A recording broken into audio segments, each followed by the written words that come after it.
ओम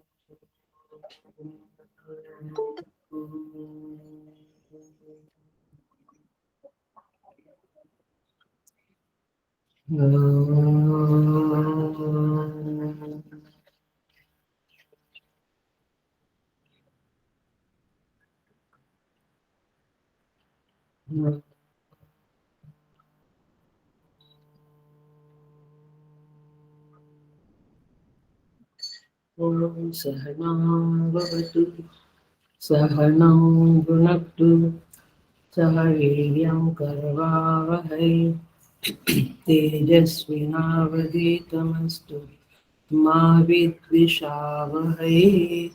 ओम शांति शांति शांतिः। समस्त जन कल्याणे निरतं करुणामयं नमामि चिन्मयं देवं सद्गुरुं ब्रह्मविद्वरम्।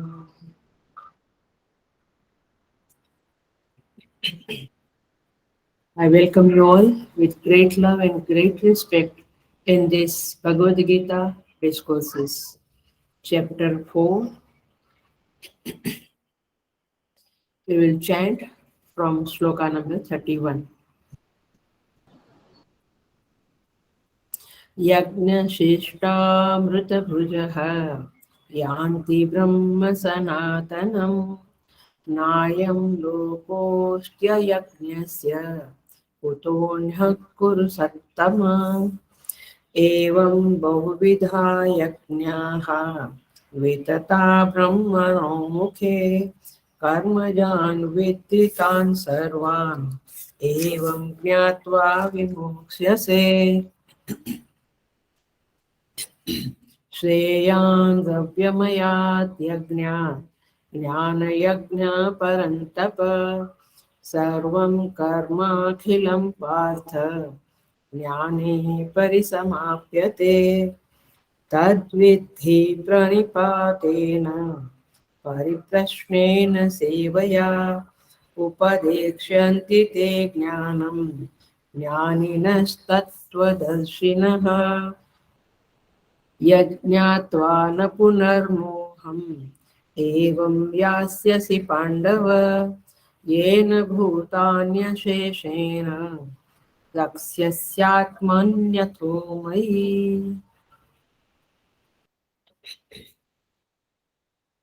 सो भगवान श्री कृष्ण यहाँ पे 12 यज्ञों के बारे में चर्चा कर रहे हैं। अब भगवान कहते हैं 33 में कंक्लूजन होगा। 32 नंबर का श्लोक हम देख रहे हैं। भगवान कहते हैं एवं बहुविधा यज्ञाः वितता ब्रह्मणो मुखे। एवं इस प्रकार बहुविधा यज्ञाः बहुत तरह के यज्ञ होते हैं। वितता ब्रह्मणो मुखे, यहाँ ब्रह्म शब्द का अर्थ है वेद। वेद की वाणी में वितता, वितता माने विस्तार से कहे गए हैं। यहाँ पे बहुत सारे बहुत प्रकार के अन्य यज्ञ वेद की वाणी में माने वेदों में विस्तार से कहे गए हैं।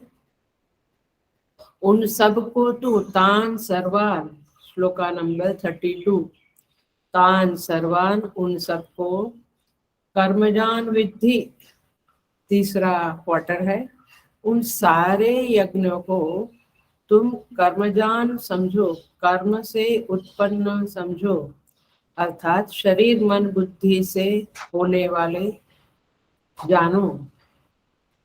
चौथा क्वार्टर, एवं ज्ञात्वा विमोक्ष्यसे, इस प्रकार तत्व से जानकर उनके अनुष्ठान द्वारा तू कर्म बंधन से सर्वथा मुक्त हो जाएगा।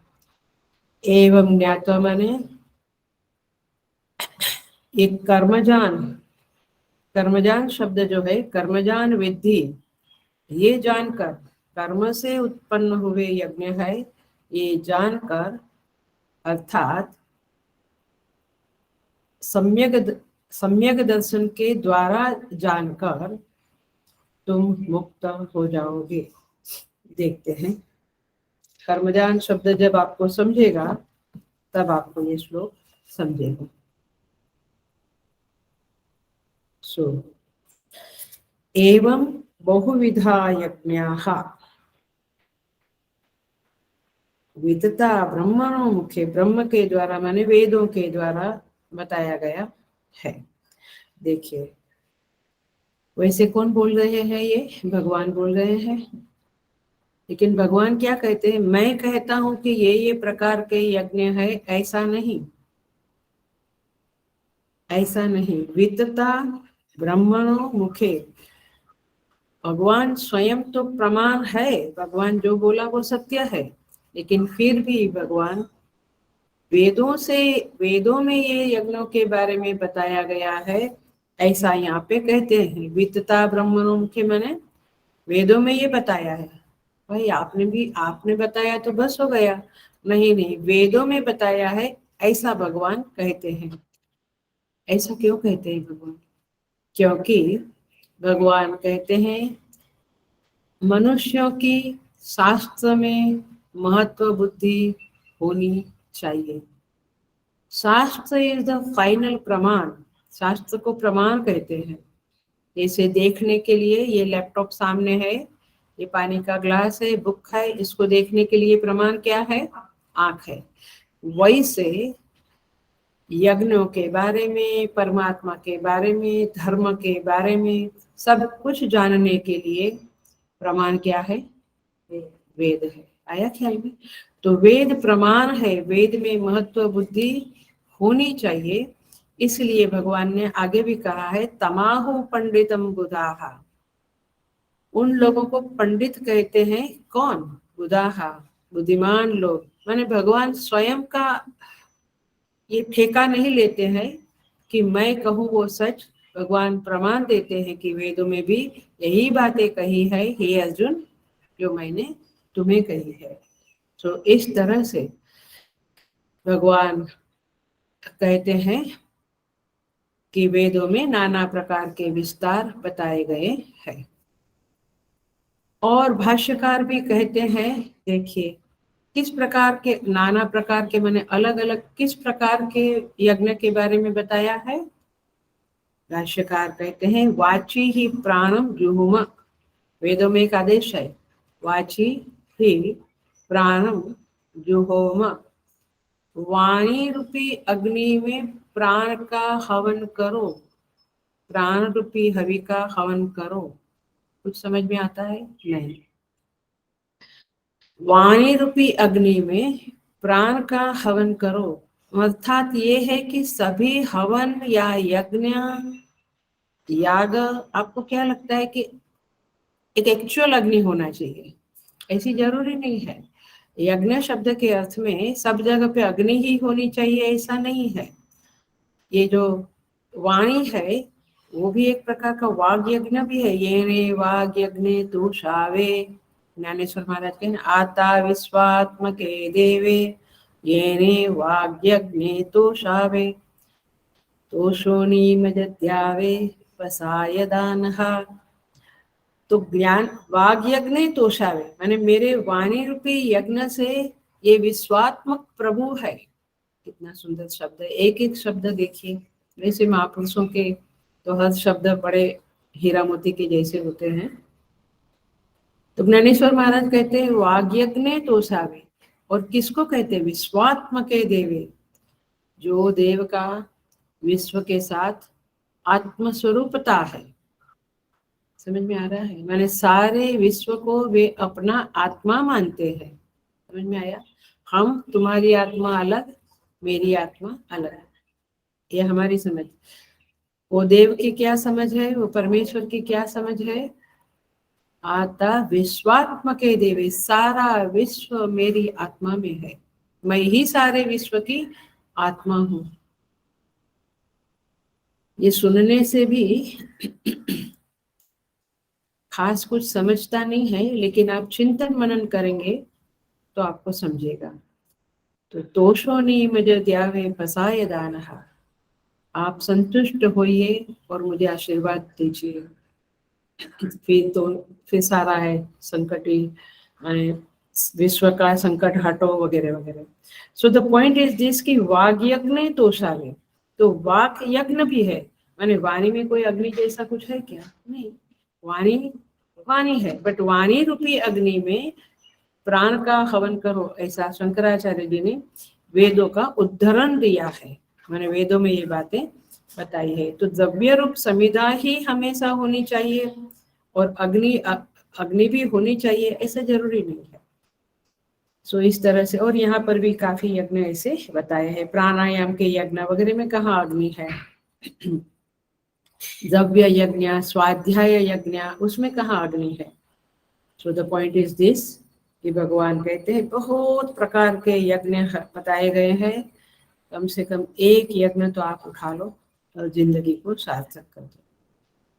सो भगवान कहते हैं वैदिक साहित्य जो है उसमें मूल्य बुद्धि, महत्व बुद्धि होनी चाहिए, माने वेद ही भगवान है, वैसे देखा जाए तो शास्त्र ही प्रमाण है, व्यक्ति प्रमाण नहीं होती है। इन्होंने कह दिया तो मैंने मान लिया, इन्होंने यदि शास्त्र के साथ सम्मत होकर बात किया तो मानिए, लेकिन शास्त्र विरुद्ध बात किया तो इनको छोड़ दीजिए, चाहे वो गुरु भी हो। ये मैं जिम्मेवारी से बोल रही हूँ वाक्य, चाहे वो गुरु भी हो, चाहे वो संत हो, साधु हो, शास्त्र से विरुद्ध बात करने वाले का कोई प्रमाण नहीं है, माने ही इज नॉट ए प्रमाण और शी इज नॉट ए प्रमाण। जो शास्त्र से संयुक्त होकर शास्त्र विहित बातें करता है, सम्मत शास्त्र सम्मत बातें करता है, वही सुनने लायक है और वही प्रमाण कहलाएगा। लेकिन जो व्यक्ति शास्त्र से अलग है, उनके साथ कुछ बात करने का ज्यादा मतलब नहीं होता है, उनको सुनना, उनको उनके साथ चर्चा करना, क्योंकि शास्त्र के साथ नहीं तो फिर तो प्रमाण नहीं है वहाँ। सो इस तरह से विदता ब्रह्मणो मुखे, ये ब्रह्म के द्वारा, ब्रह्म माने वेद, वेद के द्वारा बहुत सारा विस्तार किया है, वेदद्वारेण विदता विस्तारिता, वेद के द्वारा बहुत यज्ञों के बारे में बताया गया है। गुरु भी ही उपदिष्टा इत्यर्थः, यही बात यदि गुरु कहते हैं वेद की बातें तो वो उपदेष्टा बनते हैं और वेद गुरु के द्वारा ये बातें उपदेश की जाती है। सो इस तरह से यहाँ पे बताते हैं। देखिए वेद जो शब्द है ये आपको पता है 4 वेद है, ये तो पटापट बोलेंगे, ऋग्वेद, यजुर्वेद, अथर्ववेद, सामवेद, ये पटाख से बोलेंगे, मुझे पता है। लेकिन देखिए वेद 4 है, अब उपवेद बताइए, गया आश्रम से 4 उपवेद है। ये गुरुकुलों में जो 12 साल पढ़ते हैं ना, वो क्या पढ़ते हैं, उनके टेक्स्ट का नाम तो सुन लो।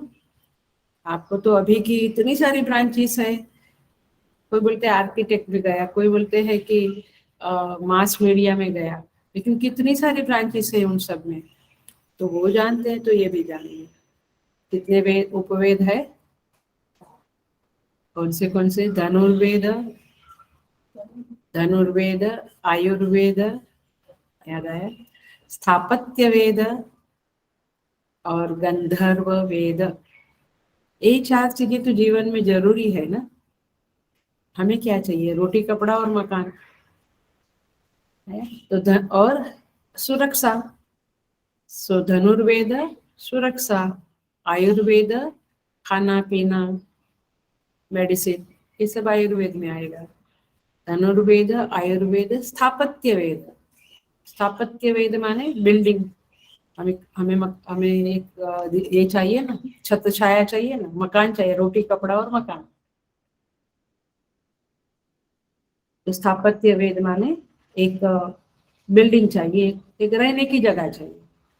और गंधर्व वेद, और जीवन में थोड़ा मनोरंजन भी चाहिए, तो उसको क्या बोलेंगे, गंधर्व, क्योंकि गंधर्व लोग ही नृत्य, म्यूजिक, संगीत, ये सबके माहिर लोग हैं, वो एक जाति है। सो धनुर्वेद, आयुर्वेद, स्थापत्य वेद, गंधर्व वेद, ये 4 उपवेद है जिसके जीवन में जरूरत होती है। और फिर 12 उपनिषद है और 6 दर्शन है। सांख्य दर्शन, योग दर्शन, न्याय दर्शन, वैशेषिक दर्शन, पूर्व मीमांसा एंड उत्तर मीमांसा। 6 दर्शन, 4 वेद, 4 उपवेद, 6 दर्शन, 12 उपनिषद। इतना गुरुकुल में पढ़ाया जाता है। आप लोग गुरुकुल में तो अब नहीं जा सकेंगे, लेकिन गुरुकुल में तो एक ब्रह्मचारी, मैंने वो ब्रह्मचर्य वाली अवस्था है, तब जा सकते हैं। मैंने तब, अभी ठीक है हमारे मिशन में भी वानप्रस्थियों को एडमिशन मिलता है, बट जनरली गुरुकुल में 12 साल पढ़ाते हैं और बच्चों को ये सब कुछ आता है। अभी भी कितने पेरेंट्स हैं जो इस तरह के गुरुकुल में बच्चों को डालते हैं, ना कि ये अभी का जो एजुकेशन है उसमें। सो ये है एवं, कहते हैं इस तरह से यहाँ पे वितता ब्रह्मणो मुखे एवं बहुविधा यज्ञाः वितता ब्रह्मणो मुखे। ये ब्रह्म शब्द जो है मैंने वेद के द्वारा, ब्रह्म माने वेद।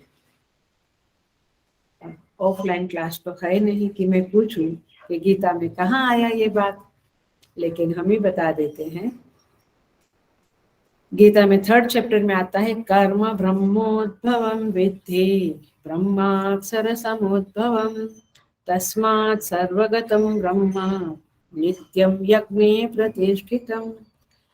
वहां पे भगवान कहते हैं कर्म ब्रह्मोद्भवम विद्धि, ब्रह्म से उत्पन्न जानो। किसको? कर्म को। माने क्या है? ब्रह्म माने वेद, वेदों में कर्म के बारे में बताया है, तो कर्म को वेदों से उत्पन्न जानो। ब्रह्माक्षर समुद्भवम, और वेद कहाँ से उत्पन्न हुए हैं? अक्षर पुरुषोत्तम भगवान से वेद उत्पन्न हुए हैं। तस्मात् सर्वगतम ब्रह्म, इसलिए ये ब्रह्म सर्वगत है, सारे कर्मों में ब्रह्म व्याप्त है। और नित्यम यज्ञ प्रतिष्ठितम, हमेशा यज्ञ में परमेश्वर विद्यमान होते हैं, ऐसा यहाँ पे कहते हैं। तो ब्रह्म शब्द का अर्थ है वेद। ब्रह्म शब्द के बहुत अर्थ गीता में अलग अलग जगह पे अलग अलग रेफरेंस में आते हैं। सो वितता ब्रह्मणो मुखे, तो इस तरह से यहाँ पे विस्तार किया गया है। देखिए थोड़ा सा जान लीजिए। वैसे तो मैंने क्लासेस में बहुत बार कहा है, बट कुछ लोग नए लोग हैं तो बताते हैं। तो वेद है, फिर क्या है? धर्मशास्त्र है, महाभारत वगैरह, मनुस्मृति, और फिर पुराण है, गरुड़ पुराण, भागवत पुराण, बहुत सारे पुराण, मार्कंडेय, बहुत सारे पुराण है। सो इस तरह से यहाँ पे पुराण है, वेद है और धर्मशास्त्र है। देखिए अब एक बात समझ लीजिए, ये जो तीनों तीन है, वे सब लोग माने वेद, महाभारत, रामायण एक्सेट्रा एंड पुराण, ये सारे के सारे एक ही बात कहते हैं, एक ही बात कहते हैं। कहने का तरीका अलग अलग है, क्योंकि सामने जो पब्लिक है, माने जो भक्त लोग हैं, जो साधक लोग हैं, उनकी बुद्धि अलग अलग प्रकार की होती है, इसलिए अलग अलग प्रकार से वहां पे कहा गया है। सो वेदों में जो उपदेश है वो राज सम्मित है, राजा की तरह उपदेश है। राजा की तरह माने कमांड दे दिया, बात खत्म हो गई, वो डिस्कस करने नहीं बैठेंगे, है ना? तो राज सम्मित है। धर्मशास्त्र में जो उपदेश है वह मित्र सम्मित है, वो मित्र के जैसा है। वेदों में राजा के जैसा उपदेश दिया जाता है, धर्मशास्त्रों में मित्रों के जैसा, और पुराणों में कांता, पत्नी के समान, पत्नी जैसे बोलती है वैसे उपदेश दिया जाता है। अर्थात देखिए वेद क्या कहता है? सत्यम वद धर्मम चर, क्या कहता है? सत्य बोलो और धर्म का आचरण करो। स्वाध्यायान मां प्रमदः, स्वाध्याय में प्रमाद न करें। सिंपल, कह दिया कह दिया। अब ये वेदों के उपदेश है, राज सम्मित उपदेश है, राजा की तरह उपदेश है। अब धर्मशास्त्र जो होते हैं, आप देखना, मैं ये इसलिए कह रही हूँ कि आप कभी महाभारत पढ़े, रामायण पढ़े, पुराण पढ़े, तो आप समझिएगा कि किस प्रकार से यहाँ कहा गया है। क्योंकि बहुत बार मैंने देखा है, बहुत बार लोग कहते हैं हम तो पुराण बुरान नहीं पढ़ते, वो तो ठीक है, वो तो अंधश्रद्धालु श्रद्धालु लोगों की, उसमें जो बातें हैं उसमें कोई क्या लॉजिक नहीं है।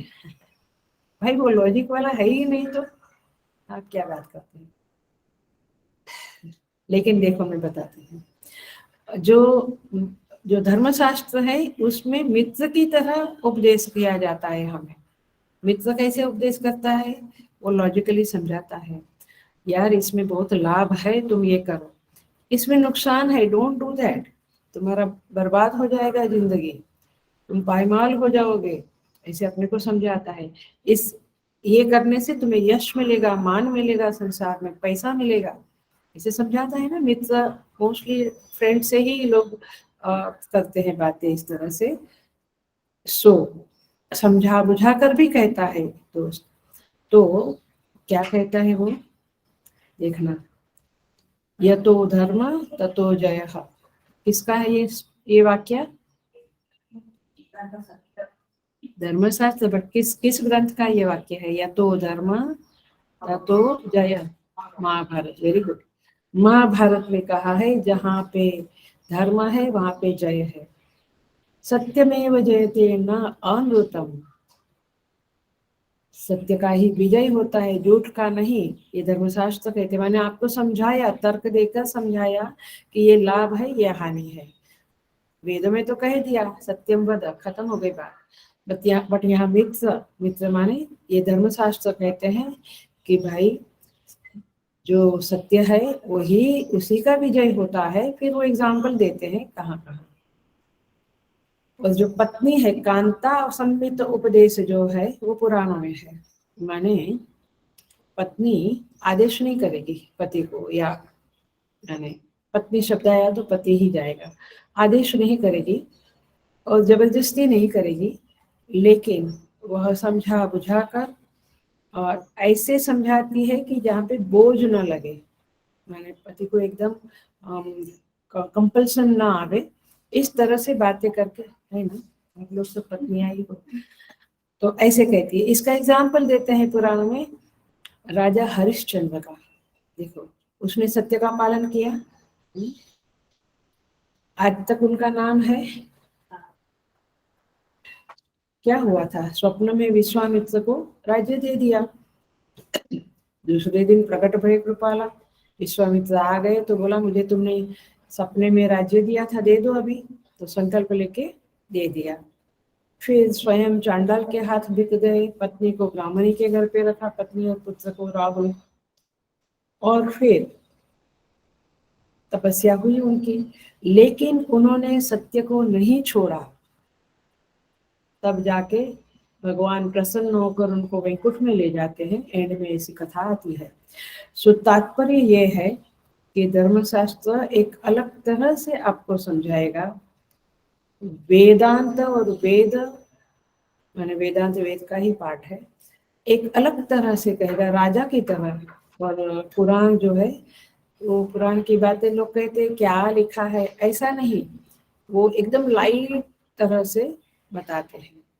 सो एवं बहुविधा यज्ञाः वितता ब्रह्मणो मुखे। तो वेदों के द्वारा ये यज्ञों के बारे में बहुत बातें करी। कई बार लोग कहते हैं कि संसार चक्र से पार हो जाएगा ललिता सहस्त्र नाम में, विष्णु सहस्त्र।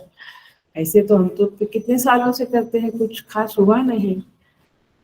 तो एक बात याद रखें कि यज्ञ आगे के श्लोक में आएगा, लेकिन अभी इसकी भूमिका भी बना रही हूँ मैं, कि यज्ञ से अंतःकरण शुद्धि होती है।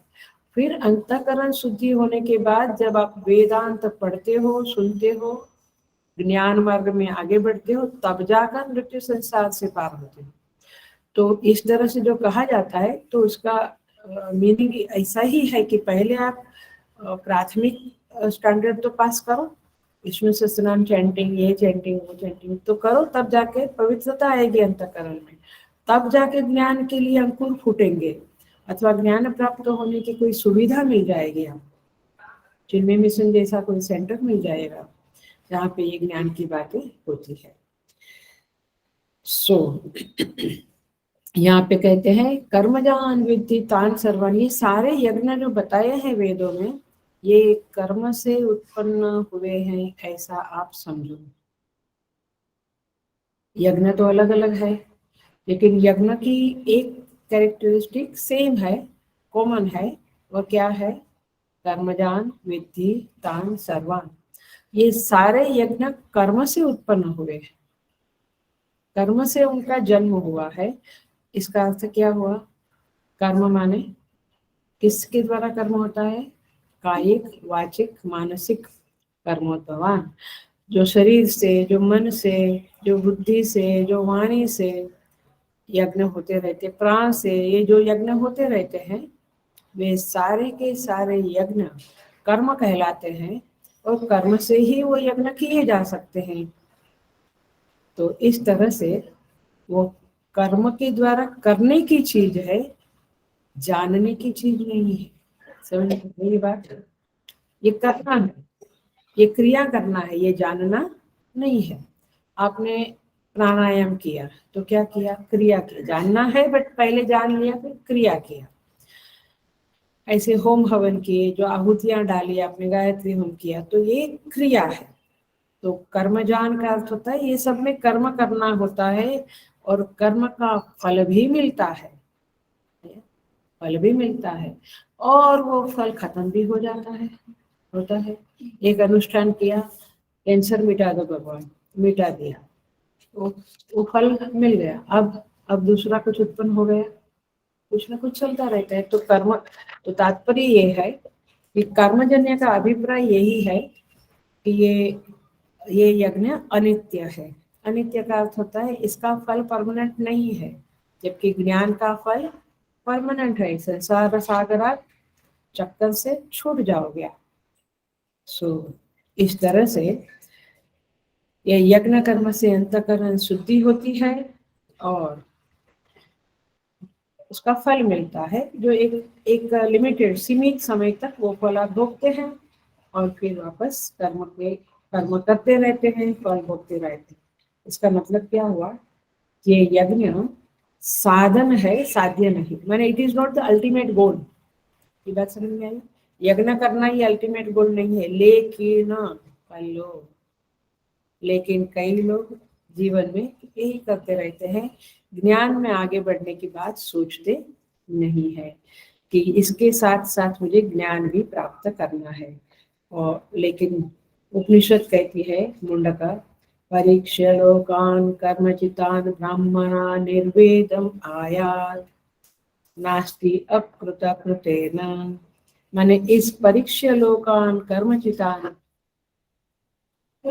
ये जो सारे लोक है, इस लोक की परीक्षा करके, परीक्ष्य लोकान कर्मचितान, ये कर्म वाला ये लोक जो है हमारा लोक, इसकी परीक्षा करके ब्राह्मणाः निर्वेदम आयात, ब्राह्मणों को वैराग्य आ गया।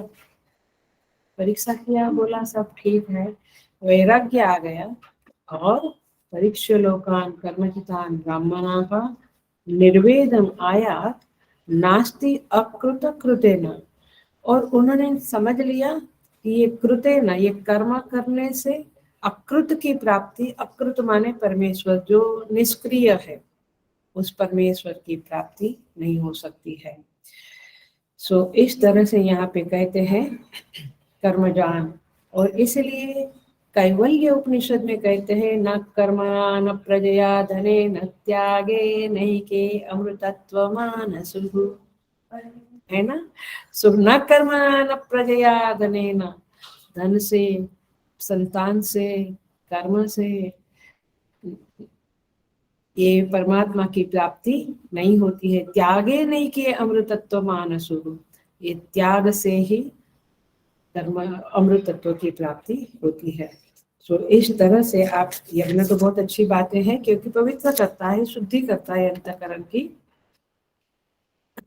लेकिन आप यहीं पे स्टॉप नहीं होना है, ये बात भगवान कहते हैं। क्योंकि ये आत्मा जो है वो कैसा है? निर्व्यापारो आत्मा, ये आत्म तत्व है, वो क्या कहता है भाष्यकार देखो, न मद व्यापारा इमे, ये सारे यज्ञ में जो क्रियाकलाप होता है ना, क्रियाकारक फल, भगवान क्या कहते हैं ना, मद व्यापार है, ये मेरा व्यापार नहीं है, ये मैं क्रिया करने वालों में नहीं हूँ।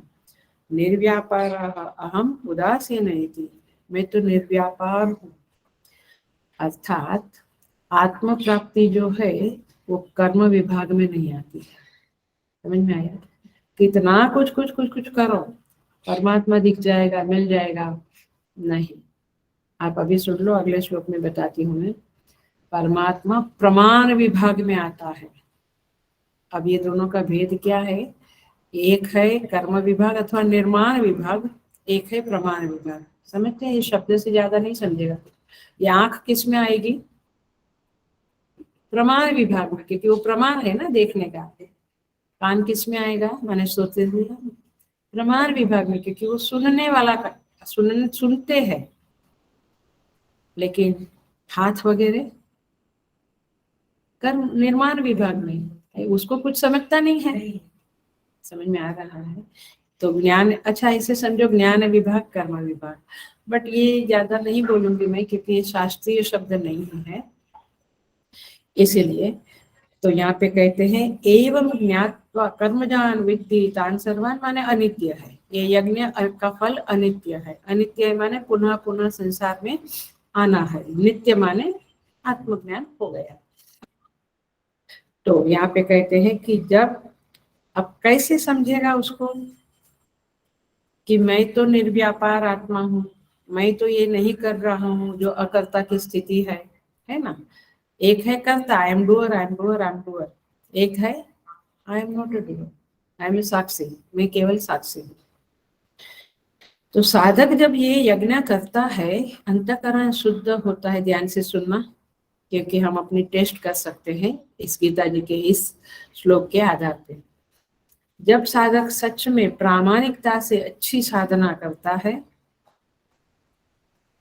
तो धीरे धीरे उसको ये मालूम पड़ने लगता है कि ये जो शरीर है वो तो नियम्य है, मैं तो नियामक हूँ। नहीं तो क्या कहते हैं, आई एम द बॉडी। मैं काला हूँ माने क्या, अथवा मैं गोरा हूँ माने क्या, मैंने अपने को शरीर माना। समझ में आया? मैं श्रीमंत हूँ, मैं गरीब हूँ, मैं बुद्धिमान, मैं मूर्ख, मैंने अपना बीएमआई से, बॉडी माइंड इंटेलेक्ट के साथ तादात्म्य है। लेकिन जब साधना करता है आदमी, तो उसे समझता है कि शरीर तो नियम्य है, मैं नियामक हूँ, शरीर कंट्रोल्ड है, आई एम द कंट्रोलर। मतलब हम दोनों अलग अलग है। अभी क्या हो गया है, खिचड़ी हो गई है ना, तांदुल दाल, मूंग दाल, जो भी दाल। सो यहाँ पे बताते हैं कि साधना करते करते समझ में आता है कि ये प्राण जो है वो कंट्रोल्ड है। प्राणायाम करते करते समझ में आया कि प्राण को मैं कंट्रोल कर सकता हूँ। ये वृत्ति मन में आती है, विचार आते हैं, उसको ध्यान के द्वारा कंट्रोल करते हैं ना। तो मैं नियामक, जो वृत्तियां है वो नियम्य कंट्रोल्ड है। तो शरीर, मन, बुद्धि, ये सब कुछ को कंट्रोल में रख सकता हूँ। तो तात्पर्य है कि मैं अलग हूँ, वे अलग है। मनोबुद्धि अहंकार चित्तानि नाहम्, ये समझ में आ गया तो फिर ये समझ में आ जाएगा कि मैं तो चिदानंद रूप शिवोहम शिवोहम हूँ। सो इस तरह से निर्णय निकलता है कि ये सारा जगत नियम्य है। कई लोग जगत के ऊपर शासन करते हैं। कैसे? उन्होंने जान लिया है कि आई एम द कंट्रोलर, मैं नियामक हूँ, मैं अलग हूँ, and everything is controlled by me, everything is under me. So इस तरह से जब जाना जाता है नियम्य नियामक को, तब ये समझता है कि जो चीजें नियम्य है वो अनित्य है, उसका फल है, उसे यज्ञ कहते हैं। और जो नियामक है, मैं वो आत्मा हूँ, मैं परम आत्मा हूँ। तो इस तरह से नियमन करने से हम उसका अच्छा उपयोग कर सकते हैं। जो साधना करते हैं वे जानते हैं, प्राण को नियम्य किया, एनर्जी ज्यादा मिली, शरीर को किया, उपवास किया, एनर्जी ज्यादा मिली, वीकनेस आती है ऐसा नहीं बोलना, वो ठीक है बोलते हैं, लेकिन उससे ज्यादा टॉक्सिन चले जाते हैं, एनर्जी आती है और काफी सारे फायदे हैं। तो पॉइंट इज दिस कि शरीर मन, अच्छा मन को नियम्य कर डाला तो इतना शांति लगता है, और मन बहुत बहुत बोलता रहता है तो थक जाते हैं। आया? सो तात्पर्य है कि इसको कंट्रोल करके, उसका उपयोग करके फिर हम ज्ञान को अच्छी तरह से प्राप्त कर सकते हैं। तो सारे व्यापार करता ये सब यज्ञ में बॉडी माइंड इंटेलेक्ट है, मैं कुछ नहीं करता, मैं निर्विकार और निष्क्रिय हूँ, ये ज्ञान होने से, एवं ज्ञात्वा के बारे में मैं बता रही हूँ, ऐसा ज्ञान होने से विमुच्यते, विमोक्ष्यते। तो इस तरह से यहाँ पे ये अशुभात विमोक्ष्य से ऐसा यहाँ पे भाष्यकार कहते हैं। कर्मजान विद्धि तान सर्वान एवं ज्ञात्वा विमोक्ष्य से तुम विमुक्त हो जाओगे, ऐसा यहाँ पे कहते हैं।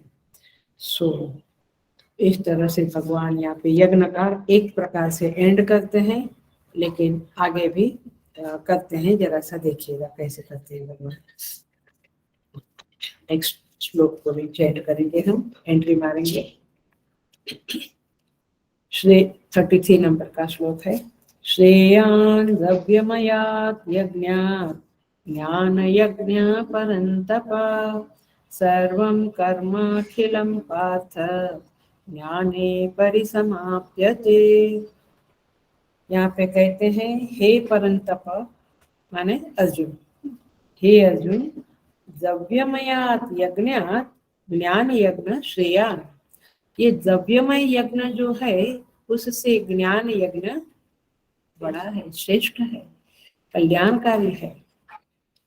सर्वं कर्म अखिलम पार्थ, सर्वम माने संपूर्ण, अखिलम माने यावन मात्र अथवा WHOLE होल, संपूर्ण अखिलम यावन मात्र जो कर्म है वह हे पार्थ, हे अर्जुन, ज्ञाने परिसमाप्यते, ज्ञान में समाप्त हो जाते हैं। सारे कर्म ज्ञान में समाप्त हो जाते हैं। इसका इंग्लिश कह दूं तो शायद थोड़ा ज्यादा इजी पड़ेगा। होल माने समस्त कर्म जो है उसका गोल है ज्ञान में समर्पित हो जाना। अच्छा, ये सेकंड, थर्ड, फोर्थ स्टैंडर्ड में पढ़ते हैं, 9th 10th में पढ़ते हैं, 11th 12th में। फिर क्या कहते हैं, सारे के सारे स्टैंडर्ड में पढ़ने का लक्ष्य है क्या, आर्किटेक्ट लाइन में घुस जाना, मेडिसिन का एंट्री, मुझे मेडिसिन का प्रवेश मुझे मिल जावे, ऐसा ही होता है ना। तो समझ में आया, तो सारे स्टैंडर्ड कहाँ पे एंड हुए, मेडिसिन में। अभी समझ में आया, इंजीनियरिंग में, आर्किटेक्ट में, जो भी है। तात्पर्य ये है कि ये जो सारे के सारे यज्ञ करते हैं ना, यज्ञ होता है हमारे जीवन में अथवा हम करते हैं, उसका अंतिम लक्ष्य क्या है, उसको कहाँ समर्पित होना है। समर्पित होना माने अपने आप को मिटा देना। तो कहाँ पे कर्म मिट जाएंगे, ज्ञान में। समझ में आ रहा है, सर्वम कर्म अखिलम पार्थ ज्ञाने परिसमाप्यते, ज्ञान में समापन हो जाता है। समापन हो जाता है माने first standard, second standard, up to 10th 11th 12th, सबका परिसमापन कहाँ होगा, मेडिसिन में। यानी जिस लाइन को आपने पकड़ा उसमें जो गोल है आप, तो यहाँ पे मनुष्य जन्म का गोल है आत्म प्राप्ति अथवा ज्ञान प्राप्ति। तो ज्ञान में सारे कर्म समाप्त हो जाएंगे। अभी समझ में आता है थोड़ा सा। सारी नदियां कहाँ समाप्त होती हैं, सागर में। तो सागर उनका गोल है, लक्ष्य है नदियों का। तो क्या बोलेंगे, सर्वम, सारी की सारी नदियां सागर में, सागरे परिसमाप्त है, सागर में समाप्त होती है। तो ये इसका अंडरस्टैंडिंग है, इसलिए आप इसी तरह से इसको समझें। तो देखिए, श्रेयान द्रव्यमयात यज्ञात ज्ञान यज्ञ परंतप, ये श्रेयान शब्द का अर्थ है श्रेष्ठ है। ये ज्ञान यज्ञ श्रेष्ठ है। किससे श्रेष्ठ है? किससे श्रेष्ठ है? द्रव्यमय यज्ञ से श्रेष्ठ है।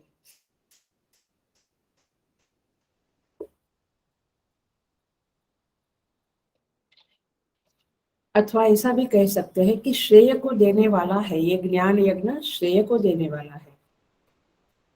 तो साधन जो होता है वो किस लिए होता है? साध्य की प्राप्ति के लिए।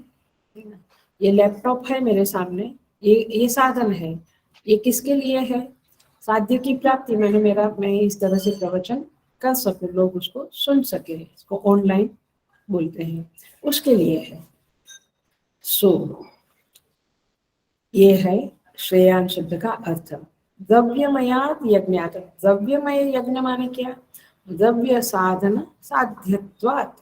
भाष्यकार कहते हैं जिस यज्ञ को करने के लिए जो द्रव्य की जरूरत पड़ती है, द्रव्य माने धन भी और साधन भी, द्रव्य की जरूरत पड़ती है, अथवा साधनों की प्राप्ति के लिए भी द्रव्य तो चाहिए ही, द्रव्य माने धन। तो जिस जिस यज्ञ को करने में धन की जरूरत, साधन की जरूरत पड़ती है, वे सारे के सारे यज्ञ द्रव्य यज्ञ कहलाएंगे। समझ में आई बात? मन द्रव्य के द्वारा जो भी यज्ञ होता है तो सारे यज्ञ द्रव्य के द्वारा ही होता है। जब हवन कुंड बनाते हैं तो हवी घी द्रव्य के द्वारा, दान करते हैं तो द्रव्य, जो भी आप करते हैं उसमें साधन की जरूरत है। आप बुक्स खरीदते हैं, द्रव्य। हर चीज, लैपटॉप में सुन रहे हैं, द्रव्य। सो ये सब द्रव्य यज्ञ कहलाएंगे। जहाँ साधन सामग्री बहुत चाहिए, धन की अपेक्षा है, ये द्रव्य यज्ञ है। ज्ञान यज्ञ किसको कहेंगे? इसकी व्याख्या समझ लो। डेफिनेशन: शास्त्रार्थ परिज्ञानम यज्ञः। शास्त्रार्थ परिज्ञानम यज्ञः। शास्त्र के अर्थ को समझना, ये क्या है? ज्ञान यज्ञ। अभी आप लोग क्या कर रहे हैं? ज्ञान यज्ञ कर रहे हैं। आप शास्त्र के अर्थ को समझ रहे हैं, मैं समझा रही हूँ, तो हम दोनों ज्ञान यज्ञ कर रहे हैं। आई बात समझ? भगवान क्या कहते हैं? द्रव्यमयात यज्ञ। मैंने आप ऐसे कंपेरिजन नहीं करना, हम जिस जगह पे खड़े हैं वहीं से हमें साधनाएं करनी है। तो इसका अर्थ ये नहीं कि ये होम हवन बेकार है, ये स्वाध्याय बेकार है, ऐसा नहीं है। केवल ज्ञान यज्ञ माने शास्त्र को समझना ही केवल अच्छा है, ऐसा नहीं। वो पीएचडी है। मैंने आप अभी 10th में है तो 10th का ही पढ़ो, 12th में है तो 12th का ही पढ़ो। आप पीएचडी की तरफ नजर रखो कि मुझे वहां पहुंचना है, बट उसमें कंपैरिजन वाली बात नहीं है। आती है बात, नहीं 10th वाला तो अभी ठीक है, ये तो पीएचडी वाला, ऐसा नहीं। वो भी पीएचडी पहुंचेगा, और पीएचडी वाला भी कभी 10th में था। तो अपने लेवल की बात है, लेवल में ही हम रहें, वही बात अच्छी है। परंतु जान लेना अच्छा है कि 10th के बाद पीएचडी होता है, माने 10th के बाद 12th, फिर माने ग्रेजुएशन, फिर डबल ग्रेजुएशन, फिर ऐसा जानना अच्छा है। बट आपकी औकात नहीं है, ताकत नहीं है, मैंने आप 10th में हो तो 10th में ही बेस्ट वे में आप परफॉर्म करो, है। तो आप द्रव्य यज्ञ के अधिकारी है तो अच्छी तरह से द्रव्य यज्ञ करो, स्वाध्याय करो, जप करो, पूजा पाठ सब कुछ। सो शास्त्र के अर्थ का परिपूर्ण ज्ञान करना, ये जिसका लक्ष्य है, माने जो ऐसे लक्ष्य को जीवन होम कर देता है, जैसे हमारे जैसे लोग जो भी प्रवचन करते हैं, वे शास्त्र के ज्ञान में स्वयं लेना, स्वयं उसको पढ़ना और पढ़ाना, माने लोगों को ज्ञान वितरण करना, उसी में जो जीवन बिता देते हैं, वे ज्ञान यज्ञ के अधिकारी है। समझ में आती है बात? थैंक गॉड ये कोरोना के टाइम पे बहुत लोग सत्संग से जुड़ गए, not only with us but with जितने भी प्रवचन करता लोग हैं। मैंने उनमें से कुछ लोग बात करते हैं तो समझता है कि बहुत लोग प्रवचनों से जुड़ गए, माने ज्ञान यज्ञ से जुड़ गए। सो द्रव्य यज्ञ भी कल्याण करता ही है। क्यों? क्योंकि उसे यज्ञ शिष्टा अमृत भुज यान्ति ब्रह्म सनातन। क्या बात करते हैं? माने यज्ञ पूरा हुआ तो अमृत भुज, उसका जो फल है वो अमृत है। यहाँ पे मीनिंग ये है कि उससे अंतःकरण शुद्धि होती है और अंतःकरण शुद्धि के बाद ज्ञान प्रकट होता है। सो कल्याण द्रव्य यज्ञ भी करता है इनडायरेक्टली अथवा उपाय न। सो इसलिए उसका प्रसाद जीवन में उतरता ही है और जीवन सुंदर होता है, स्वच्छ होता है, ये बात तो है ही। तो इस तरह से यहाँ पे कहते हैं श्रेयान द्रव्यमयात् यज्ञात् ज्ञान यज्ञ परन्तप सर्वं कर्माखिलं पार्थ ज्ञाने परिसमाप्यते। सारे के सारे कर्म ज्ञान में समाप्त हो जाते हैं। माने एक बार आत्मज्ञान हो गया, आत्मज्ञान माने क्या? आत्मज्ञान माने अहमेव सर्वम, मैं ही सब कुछ हूँ और सेकंड कोई है ही नहीं, तो क्या कर्म करोगे आप? कुछ है ही नहीं, दूसरा कुछ नहीं है, द्वितीय कोई नहीं है, अद्वितीय हूँ मैं, द्वैतम न विद्यते, द्वैत नहीं है। तो ऐसा जो मैं हूँ ये ज्ञान यज्ञ ज्ञान का परिपाक है। सो द्रव्य यज्ञ कर्म फल का आरंभक है, ज्ञान यज्ञ कर्म फल का आरंभक। कर्म का फल ही नहीं मिलेगा क्योंकि कर्म ही नहीं होंगे, तो है कर्म ही नहीं होंगे, कर्म क्यों होंगे? आपको ज्ञान हो गया, कर्म तो अज्ञान की पैदाइश है ना। तो इसीलिए ज्ञान यज्ञ कर्म नहीं है और कर्म ज्ञान नहीं है, दोनों में फर्क रहता है। यही फर्क ज्ञान और कर्म का जो फर्क है उसे मैं हल्का सा समझाऊंगी। आपको नहीं समझा तो डोंट वरी, क्योंकि ये थोड़ा वेदांत वाला है। कर्म जो है वो पुरुष तंत्र कहा जाता है। ये शब्द सुना है पहले? नहीं, एक्चुअली बहुत बार मैं क्लासेस में कह चुकी हूँ। ज्ञान यज्ञ वस्तु तंत्र है, माने और पुरुष तंत्र माने कर्म।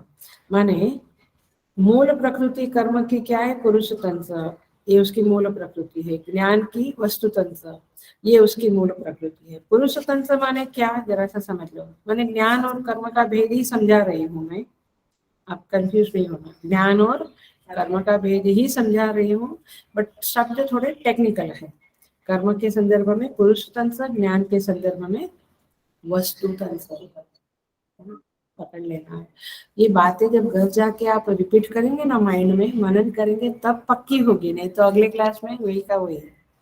सो पुरुष तंत्र माने मनुष्य के द्वारा जो कर्म होता है। तंत्र शब्द का अर्थ पहले समझो। तंत्र माने शासन, क्या कहते हैं आप? प्रजातंत्र है, लोकतंत्र है। तंत्र माने शासन, टेक्निकलिटी, माने एक वो जो टेक्निकल माने जो चीजें है वो हमें शासित करती है।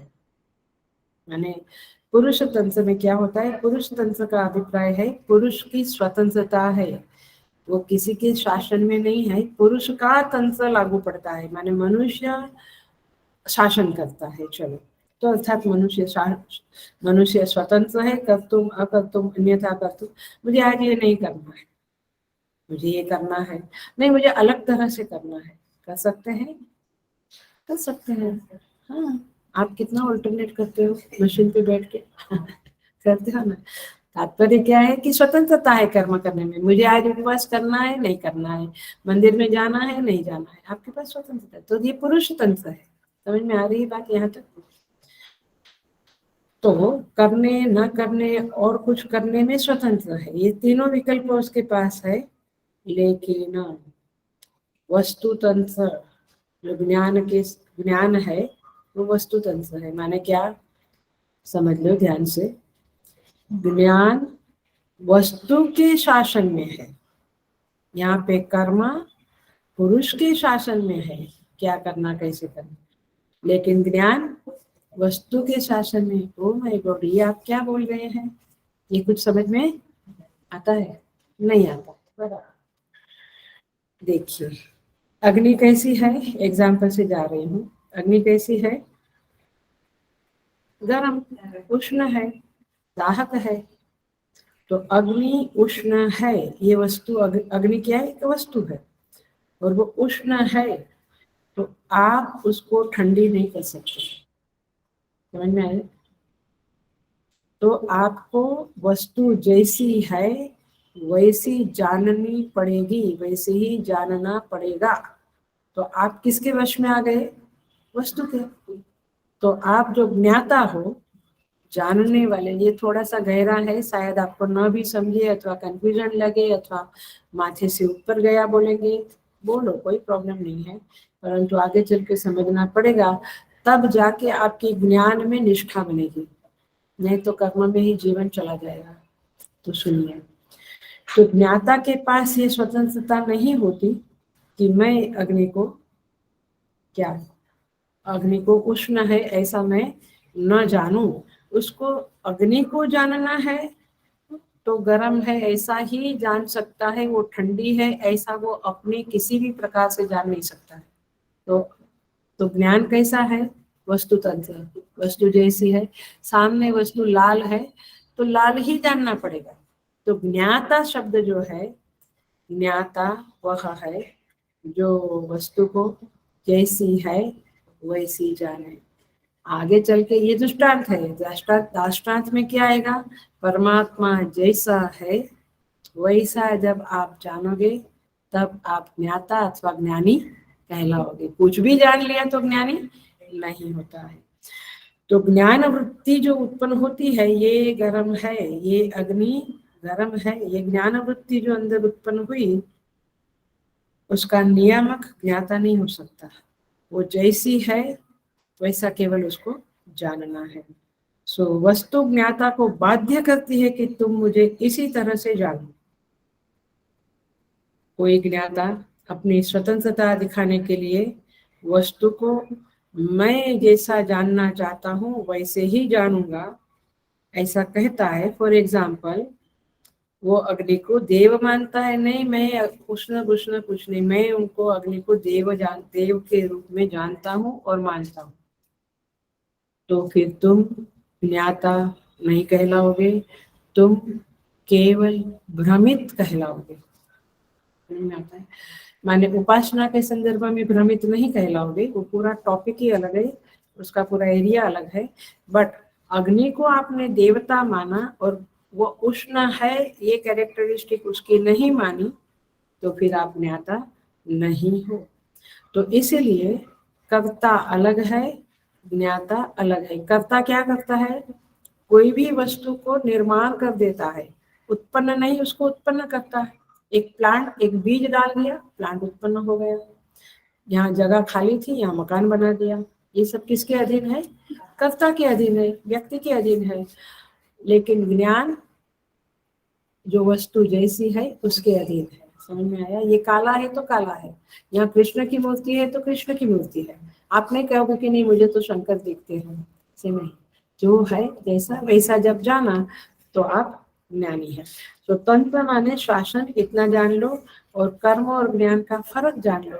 ज्ञान कोई अनुत्पन्न वस्तु को उत्पन्न नहीं करता है। हेलो, ज्ञान अनुत्पन्न वस्तु को उत्पन्न नहीं करता है, किसी वस्तु का संस्कार नहीं करता है। संस्कार तो कर्म करते हैं, और इसलिए सारे यज्ञ कर्म की कैटेगरी में आते हैं। वो अंतःकरण को शुद्ध करते हैं। लेकिन ज्ञान तो जैसा है वैसा जानता है, और इसलिए ज्ञान बोधात्मक है और कर्म में क्रियात्मक है, कर्म करना पड़ता है। सो प्रमाण व्यापार जो है, मैंने प्रमाण जैसे आंख, उसमें जैसा है वैसा ही जानना पड़ेगा, तभी वो प्रमाण है ऐसा कहा जाएगा। माने ये सामने लैपटॉप है, नहीं ये तो खिलौना है, नहीं, वो आप मान लो, बट यू कैन नॉट, तो आपकी आंख प्रमाण नहीं है। सो इसीलिए ये प्रमाण व्यापार ज्ञान का एरिया है, और कर्म व्यापार निर्माण विभाग ये कर्म का भाग, कर्म का एरिया है। प्रमाण विभाग ये ज्ञान का एरिया है। और ज्ञान यज्ञ में करना कुछ नहीं है, केवल जिज्ञासा वृत्ति से जो जैसा है उसको जानना है। माने ट्रूथ ऑफ द सीकर, आप सत्य के सीकर बन जाओगे। जानकार बन जाओगे, सत्य के साधक बन जाओगे। ये है ज्ञान एंड कर्म में फर्क। कुछ निर्माण नहीं है, कुछ नहीं करते आप ज्ञान यज्ञ में, ज्ञान योग में, केवल जानते हैं, केवल जानते हैं, है ना, कुछ करना नहीं है। लेकिन कर्म में बहुत कुछ करना है। कर्म उपासना भी कर्म विभाग में ही जाती है, क्योंकि उपासना में भी आपको फूल चढ़ाना, पूजा करना, जप करना, प्राणायाम करना, समाधि लगाना, मैंने बहुत कुछ है। समाधि लगाना मैंने धारणा, ध्यान, समाधि, कंटिन्यूअस मन की वृत्ति को हटाना है और इष्ट देव को सामने लाना है। तज्जप तदर्थ भावना। तो कुछ न कुछ करना है कर्म और उपासना में। ज्ञान में कुछ करना नहीं है, शांत हो जाना है, आत्मा को जानना है। तो बहुत ज्यादा न जाकर ये भेद जो है पुरुष तंत्र और वस्तु तंत्र का, वो आप समझे। और फिर यहाँ पे जो कहा है, सर्वम कर्म अखिलम पार्थ ज्ञाने परिसमाप्यते, माने ज्ञान में सब कुछ समाप्त हो जाता है। इसीलिए उपनिषद कहती है, तमेतं वेदानुवचनेन ब्राह्मणाः विविदिशन्ति यज्ञेन दानेन तपसा अनाशकेन इति धर्मेण पापम् अपनुदन्ति। क्या कहते हैं, बहुत सुंदर श्लोक है। तम एतम, तम माने उस परमेश्वर को, वेदानो वचनेन, वेदों के वचनों के द्वारा, ब्राह्मणाः विविदिशन्ति, विविदिशा माने जिज्ञासा, विविदिशा माने सीकिंग, जिज्ञासा, विविदिशन्ति माने ब्राह्मण लोग उस परमात्मा की जिज्ञासा करते हैं, माने कैसा है वह, क्या रोल है उनका, एक्सेट्रा एक्सेट्रा। कैसे, यज्ञेन दानेन तपसा अनाशकेन, माने यज्ञ, दान, तप, उपवास, ये सब कुछ करके, धर्मेण पापम अपनुदन्ति, धर्म कार्य करके, ये सब धर्म ही है, पाप का अपनोदन करते हैं, माने पाप को चित्त से हटा देते हैं, नष्ट कर देते हैं। क्यों? क्योंकि विविदिशा है। उस परमेश्वर को जानने के लिए सबसे पहले इन यज्ञों के द्वारा अंतःकरण शुद्धि करनी पड़ती है। अंतःकरण मलिन है, जैसे वो दूध का कटोरा मलिन है तो दूध डाला तो खास कोई मतलब नहीं है, कदाचित फट भी जाएगा वो। बट ऐसा भी नहीं है, ये एक बार परोक्षत्वेन जान लेना जरूरी है। सो इस तरह से यहाँ पे कहते हैं, वो स्वामी तुलसीदास जी महाराज कहते हैं, कर्म की होई स्वरूप ही चिन्ह। एक बार स्वरूप ज्ञान हो गया तो कर्म समाप्यते, सर्वम कर्म अखिलम पार्थ ज्ञाने परिसमाप्यते। ज्ञान हो गया आत्मा का, स्वरूप का, फिर कर्म करने की जरूरत नहीं। क्योंकि कर्म क्यों करते हैं हम,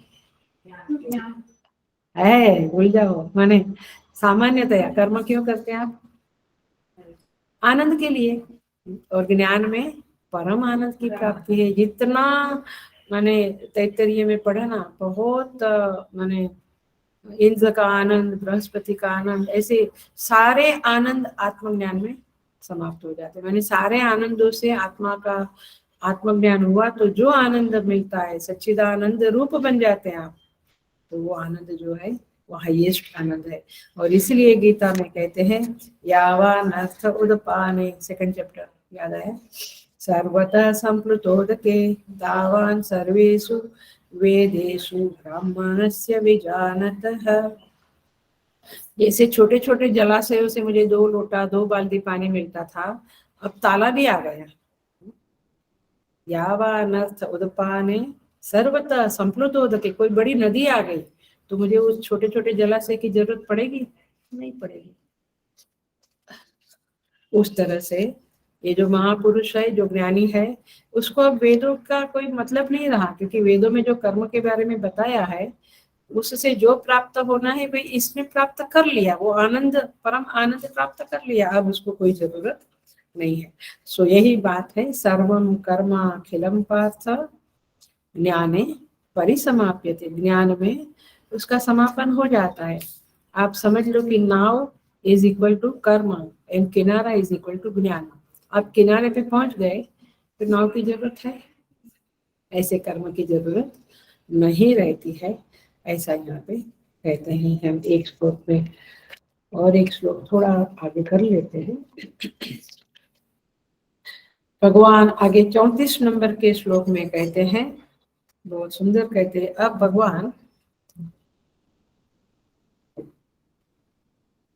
ये ज्ञान जो यज्ञ है, तो ये ज्ञान प्राप्त करने के लिए किन साधनों की जरूरत है। अब तक क्या कहा भगवान ने, यज्ञों की बात करी, अंतःकरण शुद्धि उसका फल है, लेकिन आपको ज्ञान प्राप्त चाहिए तो क्या फल है, क्या ये साधन है, क्या करना पड़ेगा, ये बात अभी भगवान 34 नंबर के श्लोक में और आगे 39 नंबर के श्लोक में बताएंगे। तो 34, तद्विधि, तद्विधि माने उस ज्ञान को तुम जानो, ज्ञान को समझो, प्राप्त करो। कैसे, प्राणिपातेन परिप्रश्नेन सेवया। प्राणिपातेन माने प्रणाम करके, बट इसका अर्थ मैं समझाऊंगी जितना समझ सके आज। परिप्रश्नेन माने सरलता पूर्वक प्रश्न, छल कपट वाला नहीं, दिखावे के लिए नहीं कि चार लोग बैठे चलो मैं ऐसा प्रश्न पूछूं, होता है ना इसे, सुनो ना बहुत सुना है बाप रे, ताकि मेरा थोड़ा सबके सब लोग मुझे देखे और कहे कि माय गॉड इसको कितना ज्ञान है। ऐसा नहीं, सरलता पूर्वक प्रश्न पूछो, प्रणिपात करो विनम्रता से, सेवया और छल कपट छोड़कर सेवा करो। मैंने सेवा में कोई स्वार्थ की गंध दुर्गंध नहीं होनी है, सेवा में कोई महत्वाकांक्षा कोई सम्मान कुछ नहीं चाहिए, छल कपट छोड़कर सेवा करो। तो प्रणिपातेन परिप्रश्नेन सेवया, उस परमेश्वर को जानो। ये 3 साधन बताए हैं, ये 3 साधन। उपदेक्ष्यन्ति ते ज्ञानम ज्ञानिनः तत्त्वदर्शिनः। ते ज्ञानम, वह ज्ञान जो है वह ज्ञानी लोग, तत्वदर्शी लोग आपको उपदेश करेंगे। आप जब जाएंगे प्रणिपात करेंगे विनम्रता से, सेवा करेंगे, तो वे महात्मा लोग आपको उपदेश करेंगे। क्या करेंगे, ज्ञानी नः तत्वदर्शी, ज्ञानी लोग, ज्ञानी महात्मा, और तत्वदर्शी माने तत्व को जानने वाले। उपदेक्ष्यन्ति ते ज्ञानम, उस ज्ञान का उपदेश करेंगे, मतलब कि ज्ञान के साधनों का उपदेश करेंगे। अब देखिए, देखिए यहाँ पे बहुत सुंदर श्लोक है और हमारे बहुत काम का है साधना के लिए, इसको हृदय से लगा लेना है इस श्लोक। पहली बात तो ये है कि तद्विधि, उसे जानने के लिए आपके हृदय में जिज्ञासा होनी चाहिए, आपका हृदय यज्ञ करके परिशुद्ध हुआ होना चाहिए, तब जाके ज्ञानी लोग, ग्रंथ ज्ञानी माने ग्रंथज्ञाः, ऐसा भाष्यकार कहते हैं। ग्रंथज्ञाः माने ग्रंथ को जानने वाले, माने शास्त्र को जिन्होंने बहुत पढ़ा लिखा है, शास्त्र को जाना है, शास्त्र के ऊपर प्रवचन करने वाले, शास्त्र को पढ़ने वाले, पढ़ाने वाले, इसे कहेंगे ज्ञानी। तत्वदर्शिनः का अर्थ है अनुभववन्तः, जिन्होंने उस परम तत्व का अनुभव किया है, ऐसे महात्मा लोग आपको उपदेश करेंगे। माने आपको जब आगे बढ़ना है तो फिर आपको ये नहीं सोचना है कि ये तो आत्मज्ञानी नहीं है। भगवान ने क्या शर्त रखी, ज्ञानिनः तत्वदर्शी, माने आप आत्मज्ञानी महात्माओं के पास भी चले जाओ, जो आपको उपदेश माने आपको पढ़ाएंगे नहीं, शास्त्र पढ़ाएंगे नहीं, लेकिन वे आत्मज्ञानी है, वे जो उपदेश करेंगे उसको पालन करो, सिंपल। उन्होंने कोई मंत्र जप बोला करने को, उन्होंने कहा जीवन में सत्य बोलना, उन्होंने कहा रोज 1 घंटा ध्यान करना, उन्होंने जो कहा वो उपदेश। और ज्ञानी नहा, जो ग्रंथों को जानते हैं, आलोडन विलोडन कर डाला है जिन्होंने ग्रंथों का, गुरुजनों से माने आचार्यगण से जो सीखे हुए हैं, परंपरा के अनुकूल सीखे हुए हैं, वे लोग, उनसे भी आप उपदेश ग्रहण कर सकते हैं, क्योंकि वे लोग शास्त्र के रहस्य को समझते हैं। सो इस तरह से यहाँ पे कहते हैं कि आपको इस तरह से जानना चाहिए, जाना चाहिए और प्रणिपात करना चाहिए। प्रणिपात शब्द का अर्थ क्या है? प्र प्लस नी प्लस पात माने संधि। प्रकर्षेण निशेषेण पात। पात माने गिर जाना, माने उनके चरणों में गिर जाना, माने हड्डी नहीं तोड़ना। माने इसका अर्थ है सिंपल इतना होता है कि उनके सामने विनम्रता पूर्वक आप प्रणाम करना, जाकर विनयी होकर उनके पास जाना। आपके अंदर नम्रता होनी चाहिए और आपके अंदर विनय होना चाहिए, अहंकार का लवलेश नहीं होना चाहिए। तो ये एक सिंपल अर्थ है। दूसरा अर्थ है आपके विचारों के आगे मैं अपने विचारों को विड्रॉ करता हूँ। याद आया? ये डेफिनेशन पहले बताया। आपका जो ज्ञान है, आपका जो थिंकिंग है, उसके सामने मैं मेरी थिंकिंग को वापस ले लेता हूँ। लेकिन बहुत बार क्या करते हैं, आचार्य के साथ, गुरु के साथ आर्ग्यूमेंट करते हैं। Oh my God! देखिए, ये परमेश्वर की लीला को समझना, ये जिंदगी माने जिंदगी कम पड़ती है, लेकिन समझते हैं तो बहुत मस्ती में हम रह सकते हैं। सिंपल कोई कहता है, आचार्य है, साधु संत हमसे बड़े हैं, जिनसे हम कुछ अपेक्षा रखते हैं अध्यात्म में आगे बढ़ने की। उन्होंने कह दिया कि आप इनके साथ गाड़ी में जाओ। छोटी सी बात है, नहीं नहीं मुझे नहीं जाता है, मैं ऑटो में जाएगा, मैं स्वतंत्र। मैंने ईश्वर की लीला एक है कि पहले सीधा आपको आचार्य से आज्ञा नहीं दिलवाएगा कि 2 घंटा ध्यान करो।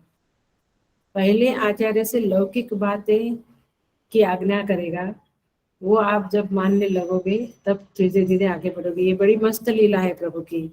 वो आपको एकदम से 10th का पेपर नहीं देगा, 5th स्टैंडर्ड में तो 10th का पेपर नहीं देगा वो कि इसको करो सॉल्व। वो परीक्षा नहीं, उनकी परीक्षा लेने की पद्धति भी बहुत कोमल माँ के समान है, दयालुता से भरी हुई है। वहीं पे आप मार खा जाते हैं। माने सरेंडर। ये छोटी सी बात बता दी मैंने, बहुत छोटी बात है, लेकिन हमारी यात्रा, ये प्रणिपात की यात्रा यहीं से शुरू होती है। जाके गुरु के चरण पकड़ा, वो तो है, वो तो एक्सप्रेशन है उसका, लेकिन छोटी सी बात है। गुरु ने कहा कि हम लोग जिस आश्रम में रहते थे पहले, मैंने मैं वैसा ही था। मैंने उन्होंने कह दिया आप कितने पढ़े लिखे हो, कुबेर। मैंने कोई व्यक्ति को अमेरिका का कुबेर कहते थे, वो आया तो उसको कह दिया कि इधर वरण, इधर जो चौक है, गुरु चौक है, उसमें झाड़ू लगाओ, और कहीं नहीं, गुरु चौक में, ताकि सब लोग, समझ में आया, सब लोग देखे तो तुम्हारे अभिमान का चूर चूर हो जाएगा। उनको भी बहुत सजाएं मिली है, बट सजाएं नहीं है वो परमेश्वर ने ये ग्रंथों के ज्ञान को समझने के लिए जितनी विनम्रता चाहिए, उस विनम्रता को अंतःकरण में उत्पन्न करने के लिए दिए हुए पाठ है। यानी वो उनकी उनकी लीला है, उनकी क्या कहे, मैनेजमेंट है कि वो हमें धीरे धीरे आगे बढ़ाता है। लेकिन उस समय हमको नहीं समझता है, बड़ा दुख लगता है। अरे हमें फाइनेंस में सेवा मिली थी, अभी हम टॉयलेट साफ करने जाएंगे, लोग आएंगे उधर, क्या बोलेंगे, क्या किया होगा इन्होंने। Are you getting so many thoughts are there. ये सबसे गुजरे हुए हैं, बहुत लोग गुजरे हुए हैं और बहुतों की कहानियां हैं। लेकिन अब जब पिछला समय देखते हैं तो ख्याल में आता है, वाह भगवान, वाह प्रभु, आपकी लीला परम्पार है। और वो किंचित समझ में आने लगी है आपकी कृपा से, तो मस्ती में आ जाते हैं हम। फिर हमें लगता है कि सब कुछ ठीक ही है इस दुनिया में। आया, एवरीथिंग इज जस्ट फाइन। ये बोलने वाली बात या कुछ अंधश्रद्धा से या कुछ ऐसे सुन लेने वाली बात नहीं है, ये सारी हकीकतें हैं। एनीवे, सो प्रणिपात शब्द का अर्थ है आपके विचारों के आगे मेरे विचार शून्य है। आपने कह दिया, हमने कर लिया, बात खत्म हो गई। तो इसलिए यहाँ पे कहते हैं प्रणिपात। प्रणिपात का रहस्य क्या है? ये श्रीमद् भगवत गीता के 2nd चैप्टर के, ओनली 2nd चैप्टर, जब भगवान ने बोलना शुरू नहीं किया था उसके पहले अर्जुन के शब्दों में आप सुनिए क्या कहते हैं अर्जुन। कार्पण्य दोषोपहत स्वभाव पृच्छामि त्वां धर्म सम्मूढ़चेता यत् श्रेयस्यात् निश्चितं ब्रूहि तन्मे शिष्यस्तेऽहं साधिमां त्वां प्रपन्नम्। क्या पंक्ति है। क्या गीता, लोग कहते गीता पढ़ लिया, अरे भैया एक श्लोक धीरे धीरे खुलता है, एक एक श्लोक सालों के बाद खुलते हैं। क्या बात करते हैं। समझ लिया, पढ़ लिया, पता है, अज्ञान की सीमा है और कुछ नहीं। तो शादी माम त्वाम प्रपन्नम, मैं आपकी शरण में आया हूँ। आप फीस दे दिया, दक्षिणा दे दिया, वो ठीक है, वो एक बाहरी क्या बोलेंगे व्यवहार है। एक संस्था को संभालने के लिए, मेंटेनेंस के लिए, एक संस्था चलाने के लिए वो चीजें जरूरी है, लेकिन उन चीजों का सरेंडर से कोई लेना देना नहीं है। Surrender is something different. Surrender में ये शब्द है, देखो गीता का अर्जुन का शब्द, शाधी माम त्वाम प्रपन्नम, मैं आपकी शरण में आया हूँ, अहम प्रपन्नम त्वाम। शाधी माम, शाधी माम, शाधी का अर्थ होता है आप मुझ पे शासन करो। माम माने मुझ पे शासन करो। माय गुडनेस, आपके बच्चे सुनेंगे तो बोलेंगे मम्मी आपका घूम गया है दिमाग, ऐसी बातें सुनते हैं। कोई ऐसा कहेगा आप मुझ पे शासन करो, I want to be the शासक, मैं सबको कंट्रोल करूं, नहीं। शास्त्र की बातें तो महात्मा लोग ही जानते हैं, और शास्त्र की बातों का ही विजय है, उसी में भलाई है। ये बातें भी बुद्धिमान मनुष्य समझ सकता है।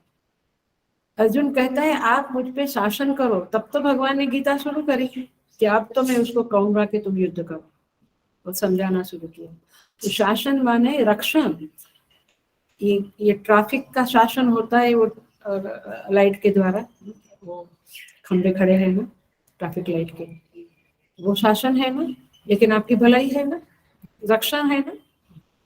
तो इसी तरह से ये शास्त्र है, ये शासन करते हमारे ऊपर ऐसा लगता है, बट वो शासन हमारे रक्षण के लिए है। जैसे वेल होती है, क्या बोलते हैं उसको, क्लाइंबर या कुछ वेल, कुछ तो बोलते हैं इंग्लिश में। वो कब रक्षित होगी, जब आसपास वाड़ होगी। तो जैसे उसकी रक्षा करनी होती है, वैसे साधक की रक्षा होती है। कैसे, जब वो गुरु का शासन स्वीकार कर लेता है, आचार्य के उपदेश को स्वीकार कर लेता है, तब जाके ये प्रणिपात शब्द सार्थक होते हैं।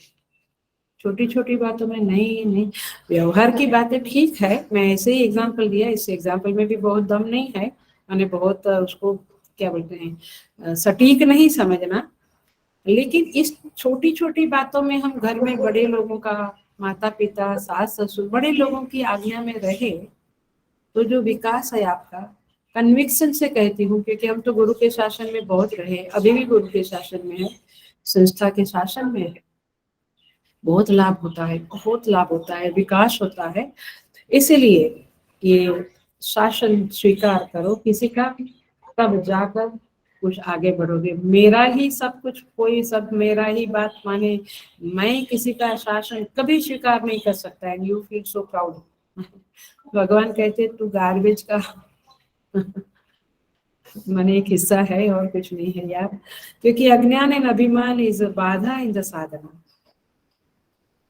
इसीलिए सूफी संत कहते हैं, टाइम हो गया, सूफी संत कहते हैं अपनी रोशनी की बुलंदी पर कभी न इतराना मेरे दोस्त, अपनी रोशनी की बुलंदी पर कभी न इतराना मेरे दोस्त, चिराग सबके बूझते हैं, चिराग सबके बूझते हैं, हवा किसी की नहीं होती।